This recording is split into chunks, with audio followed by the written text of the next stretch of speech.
Class 9 physics है ना। कितना तारीख बेटा है? 22/4/24 फिजिक्स है ना। फिजिक्स में होता है भौतिक शास्त्र है ना। कौन सा? भौतिक शास्त्र। अब तुम जानते हो साइंस है ना। साइंस किसे कहते हैं? साइंस में होता है विज्ञान है ना। विज्ञान किसे कहते हैं? जैसे जो भी चीज़ सोचते हैं हम, जो भी चीज़ सोचते हैं हम लोग ऑब्जर्व करते हैं, अनुभव करते हैं और उसी के अनुसार से कुछ अपने मन का विचार लाते हैं है ना, जो कि एक सिस्टम से होता है। उसी को हम क्या कहेंगे? साइंस। विज्ञान कहेंगे। जैसे कि विज्ञान क्या चीज़ है? बहुत सारी चीज़ ऑब्जर्व करता है, ऑब्जर्व करने के बाद अपना कंक्लूजन निकालता है और क्या है, वही चीज़ को हम लोग देखते हैं, वही तुम्हारा साइंस है ना। जैसे कि अभी मान लीजिए कोई घटना हो रही है, कोई घटना हो रही है, जैसे बिजली का कड़कना एक घटना है। हम लोग पहले तो नहीं जानते हैं, लेकिन उस बिजली वाला जो कड़कता है, लाइटनिंग होता है, उसको देखते हैं, सोचते हैं, उससे अपना कंक्लूजन निकालते हैं, फिर अपने विचारों को उसमें रखते हैं। ये क्या है? साइंस है ना। साइंस लिख कर दो। पहला चैप्टर है यूनिट एंड मेजरमेंट। पहला चैप्टर तुम्हारा क्या है? यूनिट एंड मेजरमेंट, जिसमें किताब में लिखा है मेजरमेंट है ना। मेजरमेंट में होता है मापना। क्या हो गया? मेजरमेंट होता है मापना। इकाई। देखो साइंस लिखो, the real and systematic study of the world, real and systematic study of the world, real and systematic study of the world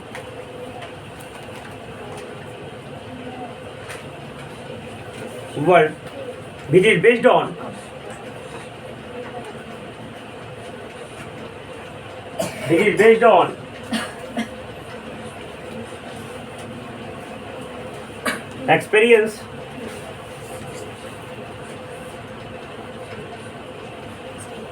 experience and observation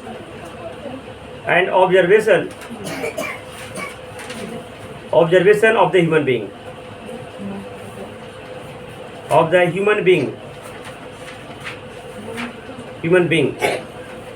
इसी को अगर हिंदी में बोले तो मनुष्य के अनुभव एवं अवलोकन से प्राप्त है ना। जैसे जो अनुभव करते हैं, फील करते हैं, समझते हैं किसी के बारे में है ना, कंक्लूड करते हैं, मनुष्य के अनुभव एवं अवलोकन से प्राप्त इस पूरे दुनिया का, विश्व का वास्तविक एवं क्रमबद्ध ज्ञान को विज्ञान कहते हैं। क्या कहते हैं? विश्व मनुष्य के अनुभव एवं अवलोकन से प्राप्त विश्व के वास्तविक एवं क्रमबद्ध ज्ञान को क्या कहते हैं? विज्ञान कहते हैं। विज्ञान जितना चीज सोचोगे, जितना चीज उससे डीप में जाओगे, और भी नए नए चीज तुमको डिस्कवर होते जाएंगे, और वही चीज साइंस है ना। अभी साइंस के 3 पार्ट होते हैं। कितने पार्ट होते हैं? 3 पार्ट। पहला फिजिक्स, पहला पार्ट क्या कहते हैं? फिजिक्स कहते हैं। फिजिक्स में क्या हो गया? भौतिक शास्त्र। कौन शास्त्र? भौतिक शास्त्र। दूसरा क्या होता है? केमिस्ट्री है ना। केमिस्ट्री में क्या होता है? रसायन शास्त्र। और तीसरा क्या होता है? बायोलॉजी। मैंने क्या होता है? जीव विज्ञान। क्या होता है? बायोलॉजी फिर बाद में 2 भाग में बढ़ता है ना। एक को बोटनी कहते हैं, बोटनी, और दूसरा कहते हैं जूलॉजी। समझ आ गया? बोटनी में होता है वनस्पति शास्त्र, वनस्पति शास्त्र, और जूलॉजी में होता है ना जीव विज्ञान। जीव विज्ञान हो गया। क्या हो गया? जीव विज्ञान तो बायोलॉजी कहेंगे, मैंने जंतु विज्ञान कहेंगे बाय जूलॉजी को। क्या कहेंगे? तो समझ गया? लिख लो इसको। साइंस के 3 part, physics, chemistry and biology. गप कोई नहीं करेगा। लिख लिया? फिजिक्स लिख कर देगा, हिंदी में भी लिख लेगा बेटा, हिंदी में जानकारी होना चाहिए। Chemistry and biology. बायोलॉजी 2 भाग में, बोटनी और है ना, एक बोटनी वनस्पति शास्त्र, और दूसरा जूलॉजी जीव विज्ञान, जंतु विज्ञान सिर्फ जीव के बारे में, और एक बोटनी मैंने पौधा के बारे में। ठीक है? अब देखो पहले समझ लो फिजिक्स किसे कहते हैं। फिजिक्स क्या है? Study of nature. प्रकृति में जो भी घटना हो रही है, जैसे हम चल रहे हैं, अभी एक जगह दूसरा का चल रहे हैं, गति कर रहे हैं है ना, तो ये जो मूवमेंट हो रही है इस नेचर में हो रही है। गति कर, लाइट, प्रकाश जल रहा है, लाइटिंग हो रहा है ना, कि कोई वस्तु को ढकेल रहे हैं तो आगे मूव कर रहा है, फोर्स लग रहा है, किसी प्रेशर लग रहा है, ये सब क्या है? प्रकृति में होने वाले डिफरेंट इवेंट्स है, डिफरेंट घटनाएं हैं। तो प्रकृति में होने वाले घटनाओं को जिस विषय में पढ़ते हैं उसे हम कहते हैं फिजिक्स, है ना। लिखो, फिजिक्स लिख रहे दो। The study of nature, the study of nature, study of nature and it's large में नियम is called physics, is called physics। Chemistry देखो किसको कहेंगे? केमिस्ट्री वाले जो भी मनुष्य में जो रासायनिक घटनाएं हो रहे हैं, है ना, केमिस्ट्री के किसे डील्स करता है? केमिकल रिएक्शन, केमिकल ऑब्जर्वेशंस के कैसे डील्स करता है उसे क्या कहेंगे? केमिस्ट्री, है ना। जो भी फेनोमेनन में एक या दो सब्सटेंस आपको मिलेगा और उसमें रिएक्शन होगा और नया सब्सटेंस का फॉर्मेशन होगा या जो चेंजेज होगा, ये जिस विषय में पढ़ेंगे उसे क्या कहेंगे? केमिस्ट्री। केमिस्ट्री लिखे रहे तो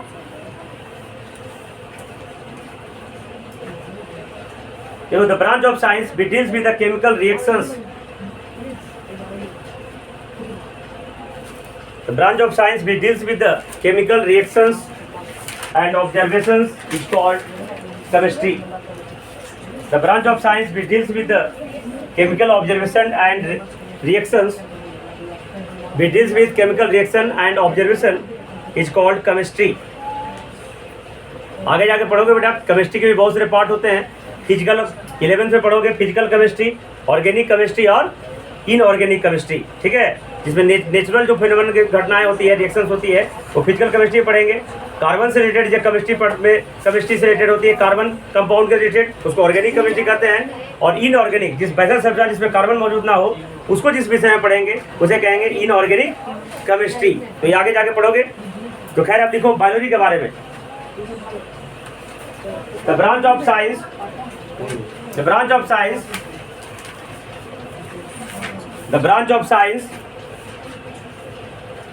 which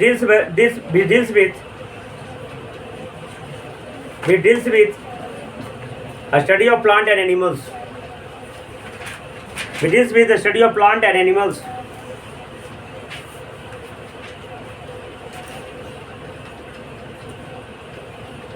है ना। नीचे पैराग्राफ चेंज करके लिखेगा, study of plants is called botany,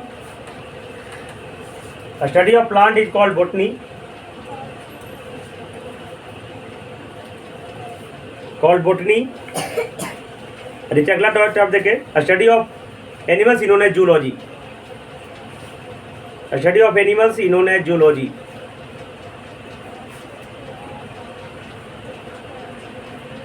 zoology. चलो पहला चैप्टर के लिखो यूनिट एंड मेजरमेंट है, दूर समझ लो बेटा। यूनिट माने इकाई, ये बने। जैसे हम दुकान में जाएंगे और हम बोलेंगे हमको चीनी चाहिए, क्या चाहिए? तो दुकानदार चीनी हमको दे देगा? नहीं, पूछेगा, एक सवाल पूछेगा हमको कि कितना चीनी चाहिए। तो हम बोलेंगे 2 kg चाहिए, 3 kg चाहिए, है ना, क्या चाहिए ना। तो 2 kg क्या बोलेंगे? 2 kg। तो ये हुआ तुम्हारा मैग्नीट्यूड। तो क्या हो गया बेटा? मैग्नीट्यूड, है ना, जिसको न्यूमेरिकल वैल्यू कहेंगे। न्यूमेरिकल वैल्यू जो तुम्हारा मैग्नीट्यूड हो गया। और ये जो केजी दिख रहा है ना, ये तुम्हारा यूनिट है बेटा। क्या है? ये केजी से हमको पता चल रहा है कि ये जो भी है तो वजन है, क्या है, मैंने मास है। आगे जाकर पता चलेगा वजन भी दूसरा चीज होता है, जिससे पता चलेगा कि चीनी का द्रव्यमान है, मास को हमको चाहिए। ये 2 kg है ना। कोई भी फिजिकल क्वांटिटी हो, इसमें 2 चीज जरूर रहेगा स्केलर क्वांटिटी में। आगे जाकर बताएंगे फिजिकल क्वांटिटी 2 प्रकार के होते हैं, है ना, एक स्केलर क्वांटिटी और वेक्टर क्वांटिटी। स्केलर क्वांटिटी किसे में कहेंगे? जिसमें सिर्फ और सिर्फ मैग्नीट्यूड हो और यूनिट हो, मैंने वैसा फिजिकल क्वांटिटी जो Q बराबर NU के फॉर्म का हो, पढ़ेगा, जहाँ N क्या है न्यूमेरिकल वैल्यू जिसको मैग्नीट्यूड कहेंगे और U क्या है यूनिट हो, वो स्केलर क्वांटिटी हो जाएगा।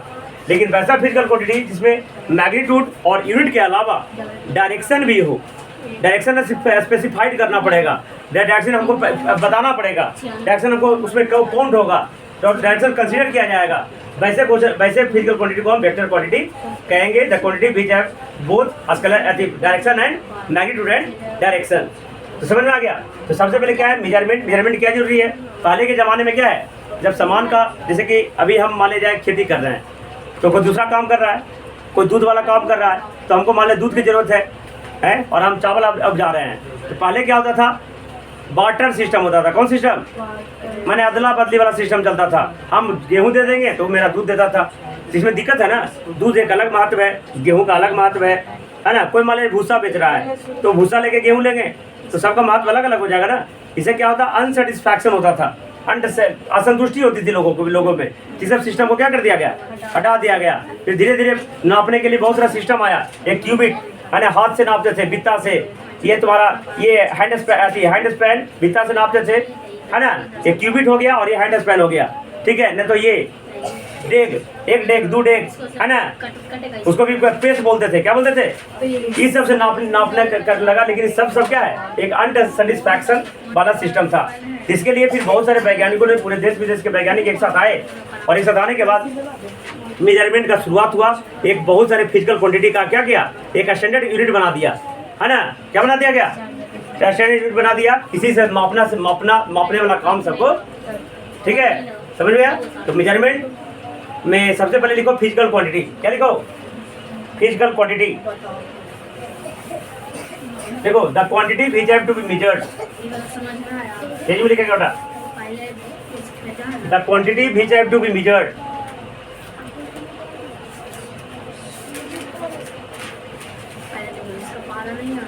The quantity which have to be measured is called physical quantity.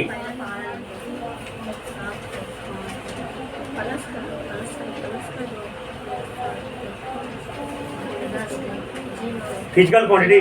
Example लिखो, length, mass. Length मैंने क्या हो गया बेटा? लंबाई, mass, velocity, acceleration, etc.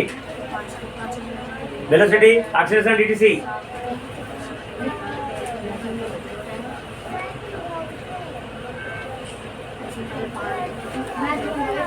अगला पॉइंट लिखो, there are two type of physical quantity.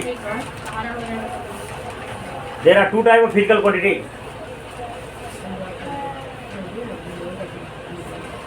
There are two type of physical quantity. Fundamental physical quantity, mental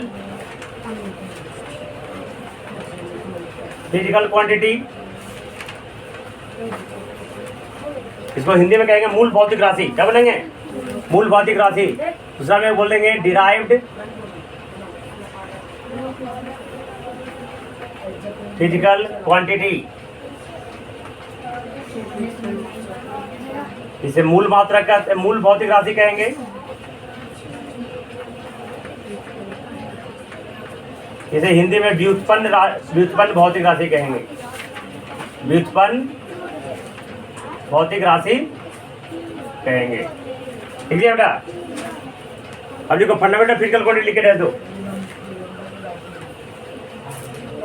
fundamental physical quantity,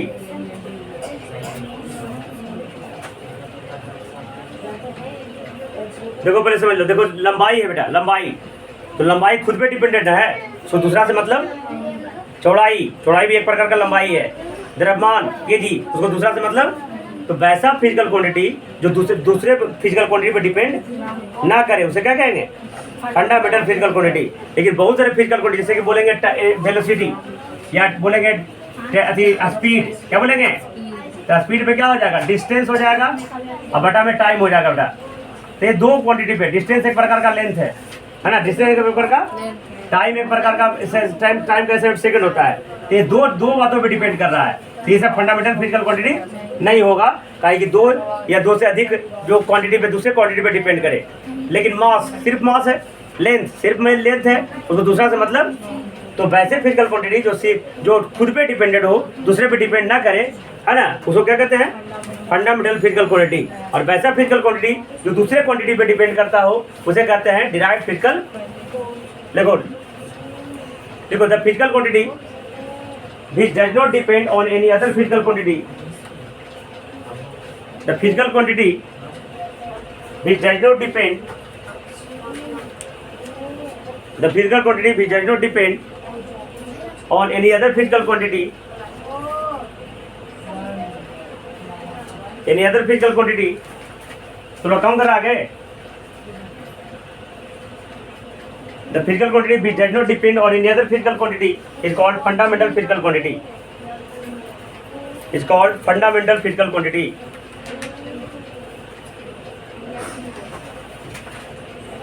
देखो in ancient physics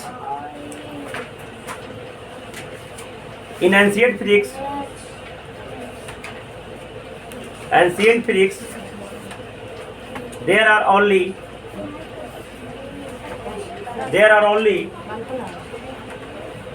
three fundamental units, fundamental physical quantity.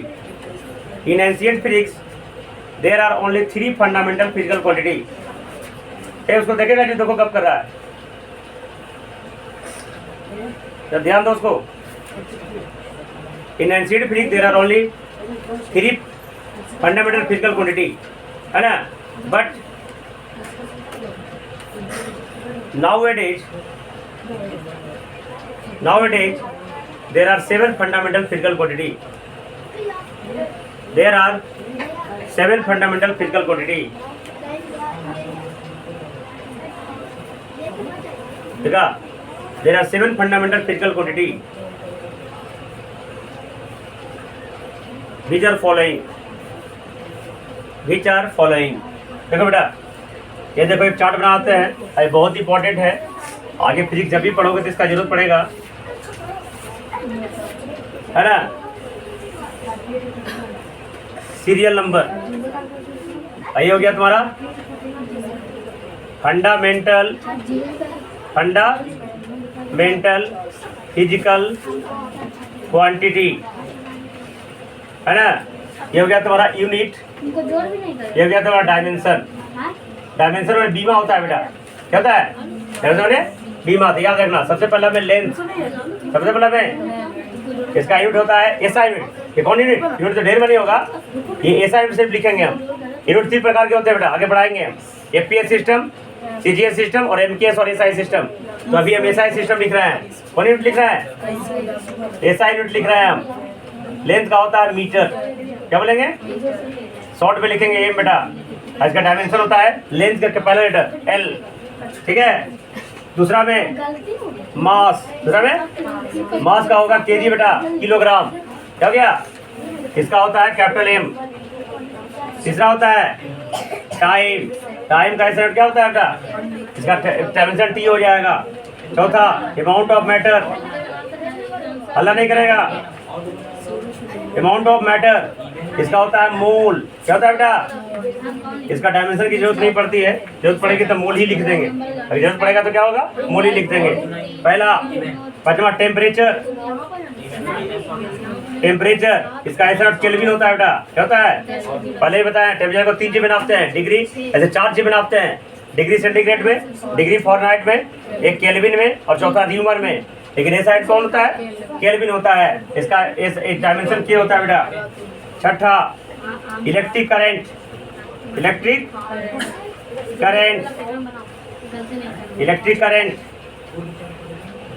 ये current इसका ऐसा ampere होता है बेटा, क्या होता है, एम्पियर, इसका डायमेंशन ए होता है। और सतमा है ना लुमिनस इंटेंसिटी, सतमा क्या हो गया,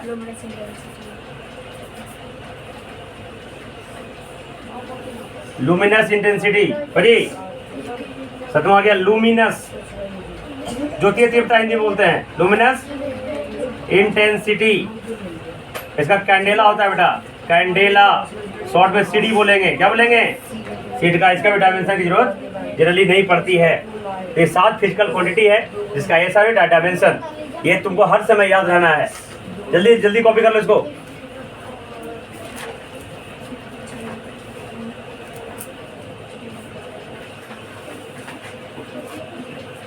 देखो लेंथ में क्या होता है, लंबाई, लेंथ में क्या होता है, मास में क्या होता है, द्रव्यमान, टाइम में क्या होता है, समय, अमाउंट ऑफ मैटर में क्या होता है, पदार्थ की मात्रा, टेम्परेचर में क्या होता है, तापमान, इलेक्ट्रिक करंट में क्या होता है, विद्युत धारा, लिमिट क्या है, ज्योतीय तीव्रता।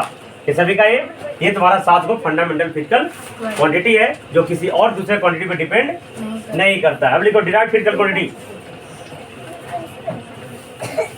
लिखो derived physical quantity.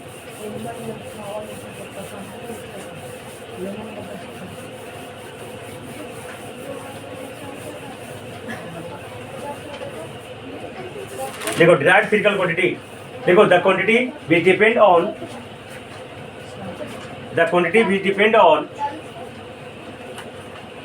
the quantity which depend on any other physical quantity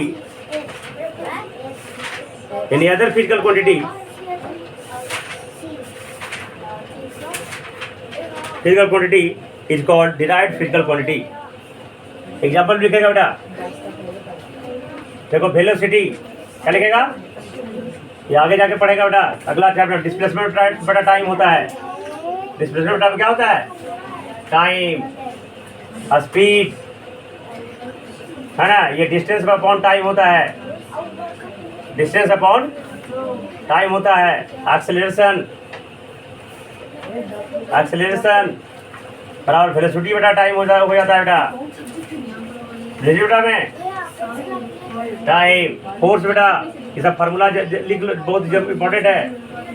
mass into acceleration होता है। ए गप काय कर रहा है, मास इंटू एक्सेलरेशन। देखो ACCELERATION, देखो एक्सेलरेशन को शॉर्ट में ऐसे भी लिखेंगे बेटा, ACC पे ऊपर एन दे देंगे तो एक्सेलरेशन हो जाएगा। ए आवाज कैसे कर रहा है,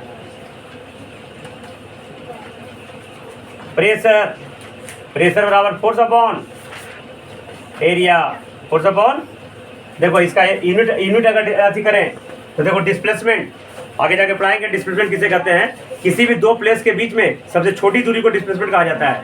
the shortage distance between any two point is displacement. इसको हिंदी में विस्थापन कहते हैं। क्या कहते हैं, तो एक जगह से दूसरा जगह जाएंगे, एक प्रकार का लंबाई है ना, और एक जगह दूसरा जगह जाएंगे तो दूरी है ना, दूरी में एक प्रकार का लंबाई है। तो लंबाई का ऐसा क्या होगा बेटा, मीटर। टाइम का ऐसा क्या होगा, मीटर बटा, इसको ऊपर करेंगे तो मीटर ऑब्लिक सेकंड करेंगे, ठीक है, ऑब्लिक करके सेकंड, और आगे जाके तो मीटर कोई के सेकंड पर, नीचे सेकंड पर पावर +1, ऊपर जाके तो मीटर सेकंड -1 भी इसको हम दे सकते हैं। खुद ही कर। इसका देखो बेटा स्पीड का, ये हो गया डिस्टेंस भी ऐसा मीटर ही होगा, ये भी मीटर पर सेकंड ही होगा, या मीटर सेकंड -1 हो जाएगा, दोनों सेम ही है बेटा ये। तीसरा देखो वेलोसिटी, तो वेलोसिटी का भी मैंने लाया मीटर पर, अब फिर से सेकंड, टाइम फिर से है ना, ये हो जाएगा मीटर पर सेकंड स्क्वायर। तो दिक्कत ये देखो मास का ऐसा यूनिट केजी होगा, क्या होगा, एक्सेस का मैंने क्या लाया मीटर पर, तो केजी मीटर पर। इसको न्यूटन कहते हैं बेटा, क्या कहते हैं, न्यूटन कहते हैं, है ना, क्या कहते हैं, न्यूटन। जब लंबा लिखेंगे तो NEWTN, पहला कैपिटल होगा पहला स्मॉल होगा, लेकिन शॉर्ट में लिखेंगे तो कैपिटल N लिखेंगे। समझ में आया। ये देखो फोर्स का अभी मैं न्यूटन, एरिया का देखो, एरिया में लंबाई गुने, तो एरिया का लंबाई का भी मीटर और चौड़ाई का भी मीटर, तो न्यूटन बटा में मीटर, तो न्यूटन पर मीटर स्क्वायर। और आगे जाके पढ़ाएंगे इसको पास्कल कहते हैं बेटा, क्या कहते हैं, पास्कल। इससे जितने भी सब क्वांटिटी है क्या है, ध्यान देना, velocity, speed, acceleration, force, pressure, ये सब फिजिकल क्वांटिटी है। ये सब क्या है, ध्यान देना बेटा, ये सब कौन सा है, ये सब फिजिकल क्वांटिटी है। कौन क्वांटिटी है, फिजिकल क्वांटिटी पूछेगा, कौन है, डिराइव्ड फिजिकल क्वांटिटी है, कौन है, डिराइव्ड फिजिकल। लेकिन ये सब डिराइव्ड फिजिकल क्वांटिटी नहीं है, डिराइव्ड यूनिट्स है। कौन है, ये सब क्या है, ये सब डिराइव्ड यूनिट्स है, ठीक है, derived units. Derived physical quantity का जो यूनिट होगा वो डिराइव्ड यूनिट्स होगा, ठीक है, समझ में आ गया। लेकिन डिराइव्ड फिजिकल क्वांटिटी पूछेगा तो ये सब होगा, velocity, speed, acceleration, force, pressure, work, बहुत सारा है। और साथ में क्या था, फंडामेंटल फिजिकल, और वो जो डिराइव्ड आएगा सब फंडामेंटल फिजिकल क्वांटिटी के अलग अलग बातों पे डिपेंड करेगा। अगला पॉइंट देखो according to magnitude and direction, according to लिखना नहीं है, सुन लो, according to magnitude and, magnitude के अनुसार भी फिजिकल क्वांटिटी दो प्रकार के होते हैं। कौन कौन, पहला स्केलर क्वांटिटी, दूसरा, तो लिख लो स्केलर क्वांटिटी, लिख के दो स्केलर क्वांटिटी, स्केलर क्वांटिटी ये उतार लिया बेटा, इसको नहीं उतारा है, उतारो फटाफट जल्दी।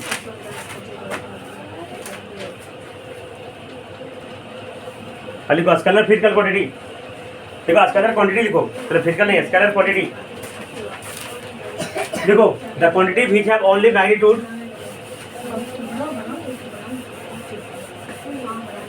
The quantity which have only magnitude and units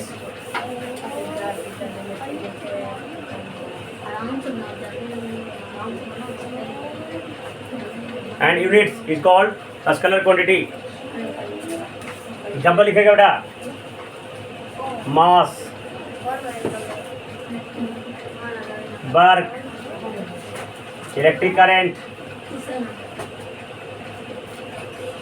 time, etc. ये सब तुम्हारा स्केलर क्वांटिटी है।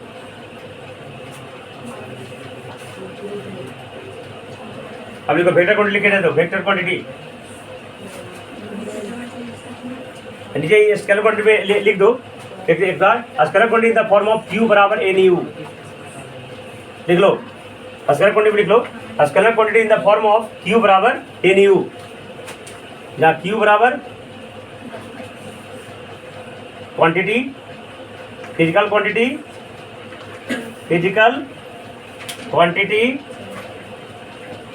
n बराबर न्यूमेरिकल वैल्यू और u बराबर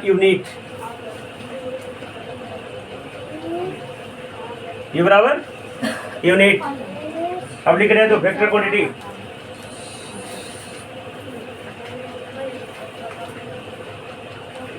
वेक्टर क्वांटिटी देखो, the quantity which have both, the quantity which have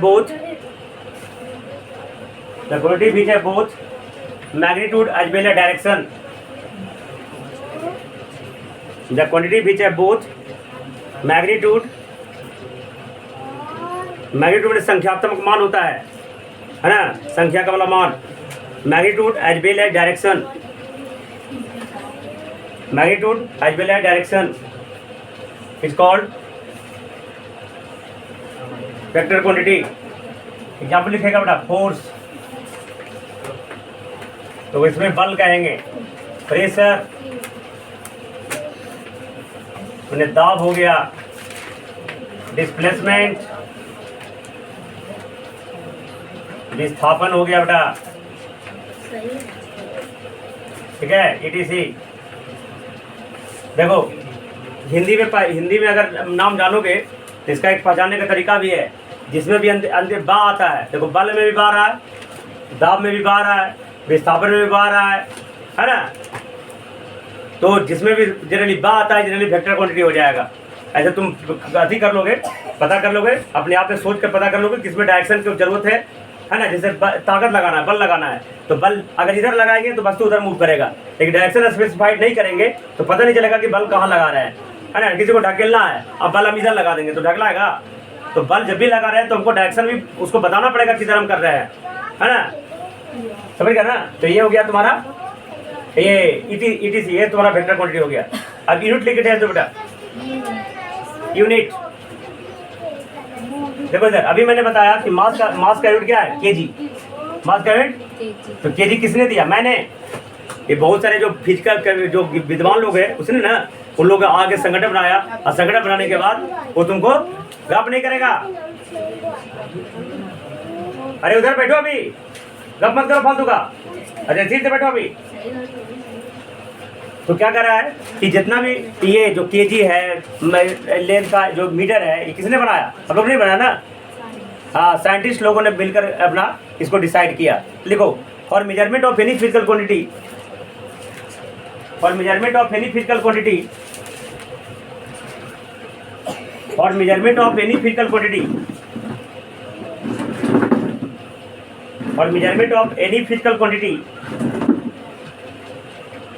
a standard is to be taken, a standard में मानक, a standard is to be taken,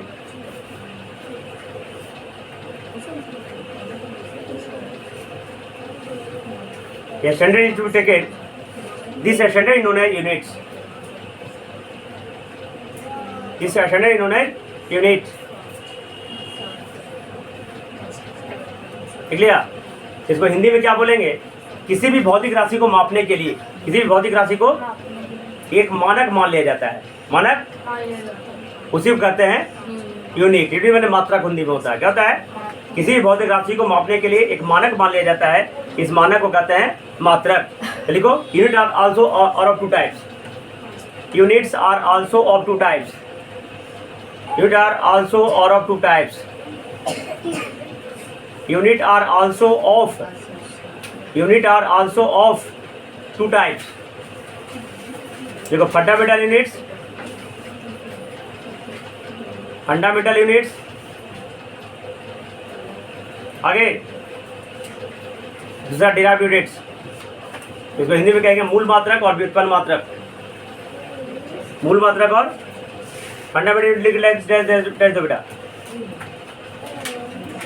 देखो, the unit of fundamental physical quantity, the unit of fundamental physical quantity, the unit of fundamental physical quantity, the unit of fundamental physical quantity, the unit of fundamental physical quantity which does not depend on any other physical quantity, which does not depend on any other physical quantity, any other physical quantity,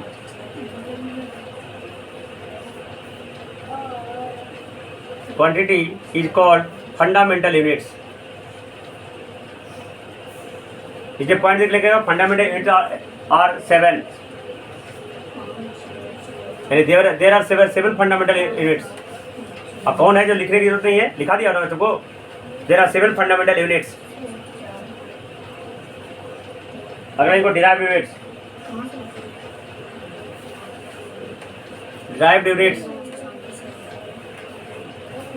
units. देखो, the units of derived physical quantity, the units of derived physical quantity, the units of derived physical quantity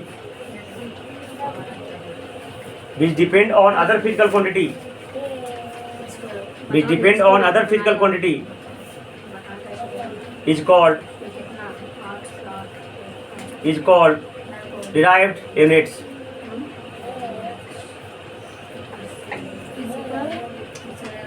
Depend on any other physical quantity is called derived units. आप देखो बेटा, ये सब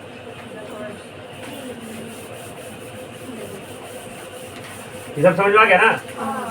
अब देखो इधर, पहले तुमको मैंने बताया कि एंशिएंट फिजिक्स में 3 ही फंडामेंटल फिजिकल क्वांटिटी थे, पता ना? ये कौन कौन थे? लेंथ, दूसरा मास और तीसरा टाइम। अब ना 7 हो गया। पुराने जमाने में 3 ही फंडामेंटल फिजिकल। अब देखो, इसको मापने के लिए 3 तरह, इस तीनों को मापने के लिए 3 तरह का सिस्टम बनाया गया। कितने तरह के सिस्टम बनाया गया? पहला जो सिस्टम था एफपीएस सिस्टम। कौन सिस्टम? एफपीएस सिस्टम, जिसको हम इंग्लिश में फुट फॉर्म कहें, the foot pound second system. याद रहेगा? Foot pound. देखो इधर, इसमें लेंथ को नापेंगे फुट में, मास को नापेंगे पाउंड में, टाइम को नापेंगे। समझ में आ गया? पहले 7 को नहीं था, पहले 3 ही को था। इसी 3 को तरह के 3 सिस्टम बनाए गए थे, जिसमें लंबाई को क्या नापेंगे? फुट में, मास को नापेंगे पाउंड में, टाइम को नापेंगे। दूसरा जो सिस्टम था सीजीएस सिस्टम। कौन सिस्टम? CGS system. सी माने सेंटीमीटर, सी माने सेंटीमीटर, जी मतलब ग्राम, और एस मतलब सेकेंड सिस्टम। और तीसरा जो सिस्टम बनाया गया MKS system. MKS system, M for metre, M for K for kilogram, kilo, और S for second system, second. और ये सिस्टम इतना ज़्यादा पॉपुलर हुआ, किसी को हम एसआई सिस्टम भी कहते हैं। एसआई सिस्टम कहते हैं, जिसको फुल फॉर्म है इंटरनेशनल। देखो एसआई आई बात में ना, लेकिन आई को लिखेंगे पहले फुल फॉर्म में। International standard system. समझ गया ना? इस दिन देखो, ये तीनों, इस तीनों को इसके आधार पे बनाया गया था। कहीं शुरू में थ्री को फंडामेंटल क्वांटिटी था। इस सिस्टम में लेंथ को नापेंगे फुट में, मास को नापेंगे पाउंड में, टाइम को नापेंगे। इस सिस्टम में लेंथ को नापेंगे सेंटीमीटर में, मास को नापेंगे ग्राम में, टाइम को नापेंगे। इस सिस्टम में लेंथ को नापेंगे मीटर में, मास को नापेंगे किलोग्राम में, टाइम को नापेंगे सेकंड सिस्टम में। तो लिखो for measurement of physical quantity, for measurement of physical quantity there are three systems.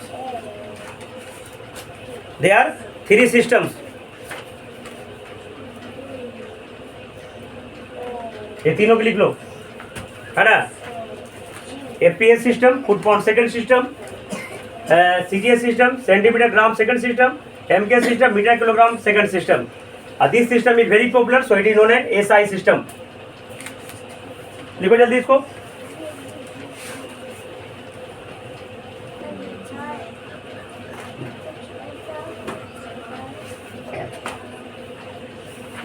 अब देखो इधर ध्यान से देखना, इसे लिख लिया है सर. अब देखो कन्वर्जन ऑफ डिफरेंट यूनिट्स.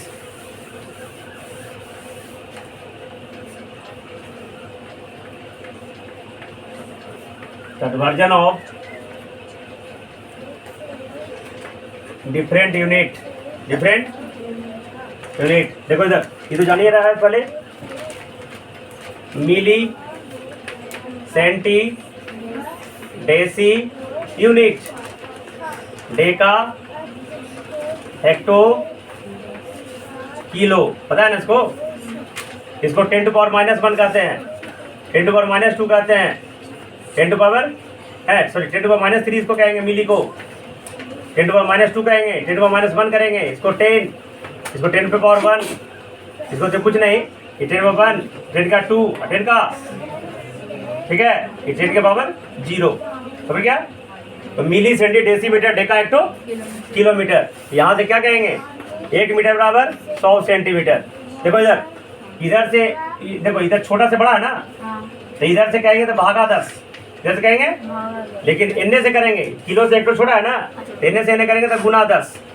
ठीक है, इन्ने से इन्ने करेंगे तो 1 किलो बराबर 10 हेक्टोमीटर. 1 किलो बराबर 10 हो गए 100 डेकामीटर. 1 किलो बराबर 10 × 10 पावर 3 है 1000 मीटर.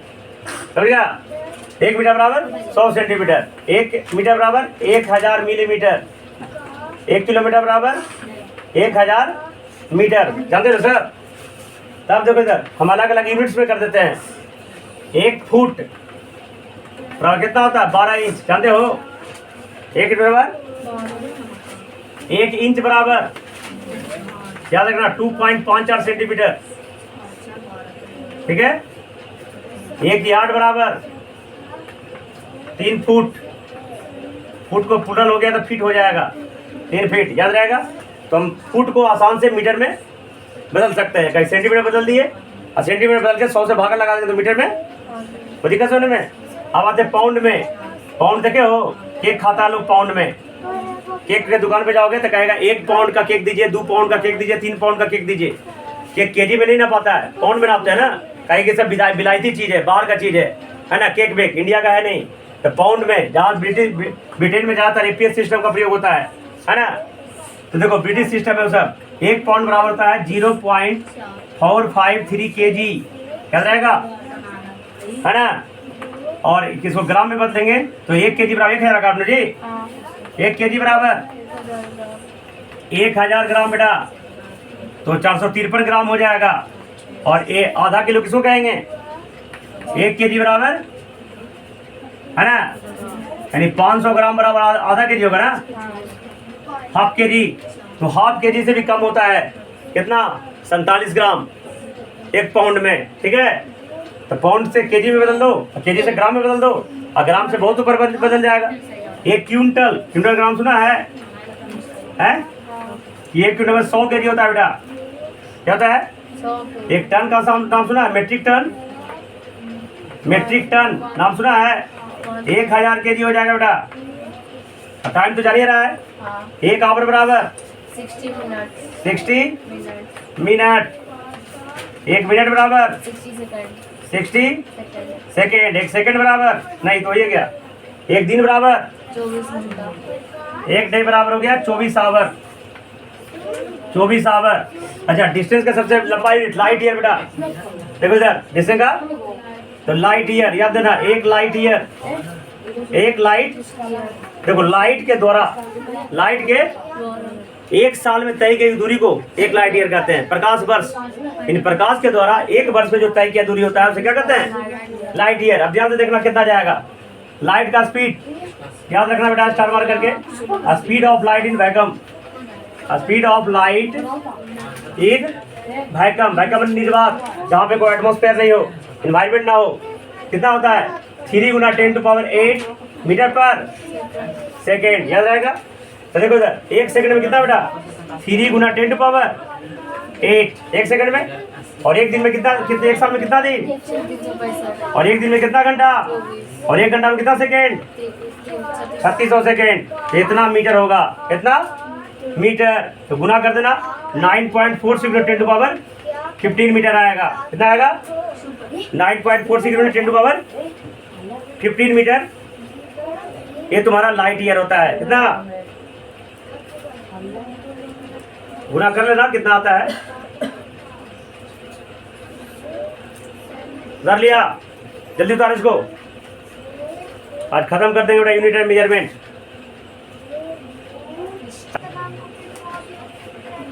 देखो देखो साइंटिफिक नोटेशन देख लो। साइंटिफिक नोटेशन, साइंटिफिक नोटेशन किसी नंबर का, जब भी साइंटिफिक नोटेशन लिखेंगे ना किसी नंबर का, वो हमेशा 1 × 10⁻b के फॉर्म का रहेगा बेटा। 1 × 10⁻b का रहेगा, जहाँ a क्या होगा? 0 से बड़ा, 0 से बड़ा। ठीक है, यानी इसको लिख दो 1 से बड़ा और बराबर, 1 से बड़ा और, लेकिन 10 से छोटा, 10 से बराबर नहीं, 10 से छोटा। जैसे ध्यान से देखना बेटा, क्लास 8 में पढ़ाया होंगे स्टैंडर्ड फॉर्म। कौन फॉर्म? जैसे संतावन में 36 लिखा हुआ है, लिखा हुआ ना, तो इसको पहला अंक के बाद पॉइंट देंगे। पहला अंक के बाद तो 5.736 लिख दिया क्या? देखो पहला अंक के बाद अब गुना 10 के पावर कितना करेंगे? देखो 1 2 कितना हो जाएगा? वो दिक्कत समझने में? अगर आएगा 543,200, क्या लिखेंगे इसको? 5.432 गुना 10 के पावर, गिनो इधर से राइट साइड से, 1 2 3 4, तो 10 के पावर कितना हो जाएगा बेटा? क्लास 8 में पढ़ाया हमने हम स्टैंडर्ड फॉर्म में नंबर को लिखने के लिए 0.00000562 लिखा रहेगा। तो देखो पहला अंक कहाँ है? तो 5.62 लिख दिए। हमेशा पहला अंक के बाद पॉइंट। अब 10 के पावर गिनो बेटा, 1 2 3 4, और पहला अंक तक सिर्फ भूल गया इधर, तो 1 2 3 4, 10 में -5 हो जाएगा बेटा। कितना हो जाएगा? समझ गया क्या? बताओ इसको कितना होगा? 0.000764, बताओ कितना होगा? 6.64 गुना 10 के पावर -5, 1 2 3 4 5 -5। अब बताओ इसको बेटा, 0.003 क्या होगा स्टैंडर्ड फॉर्म? 3.0, 3 पॉइंट या 3 खाली लिख दो, 3 गुना 10 के पावर -3, 0.330034 क्या होगा बेटा? 3.4 हाँ 10 के पावर 4 हाँ बस पहला अंक तक 1 2 -4। समझ गया बेटा? बेटा 675 क्या लिखेंगे हम? 6.75 गुना 2। अरे पहला दूसरा देखो सर, 675 पॉइंट के बदले में 100 कट जाएगा, 675 आ जाएगा कि नहीं आ जाएगा? समझ गया? हमेशा नंबर अगर फिजिक्स में जरूरत पड़ेगा तो साइंटिफिक नोटेशन के फॉर्म में आएगा। और साइंटिफिक नोटेशन किस रूप का होता है? 1 × 10⁻b का फॉर्म का होगा, जहाँ a 1 से बड़ा और बराबर लेकिन 10 से छोटा रहेगा बेटा। 10 नहीं होगा, 10 से। अब कुछ स्टैंडर्ड प्रीफिक्स सफिक्स की जरूरत पड़ेगा। ये देखो किताब में देख के उतार लेना।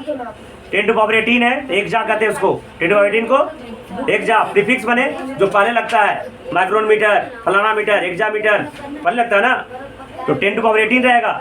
जैसे 10⁻18 मीटर है, जैसे 10⁻18 ऐसा क्या 10⁻18 मीटर है, इसको एक जा मीटर कहेंगे, कह देंगे तो काम चल जाएगा।